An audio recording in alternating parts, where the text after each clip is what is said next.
right, so I'm out here and I'm trying to undo this lock and I just can't get it. It's frozen solid. Welcome back to the channel. So I have a frozen lock. Have you ever been in that pickle where you have a lock? I gotta get oil in this tank for my furnace and the lock is frozen. I put the key in, but it just doesn't turn.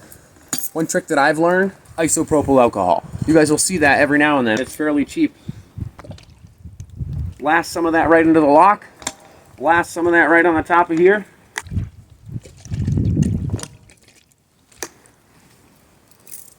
Before your eyes.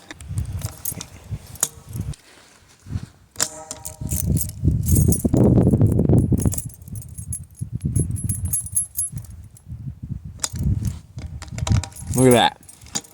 Good stuff. Now we're in business. A little clicky. Be easy because it was frozen. Look at that. Simple. It's off. And if you're going to try that on your automobile, remember, isopropyl alcohol will eat your clear coat. So make sure you rinse that off. Spray it in there. Get that key wiggled in. Get it in more. Then wash it.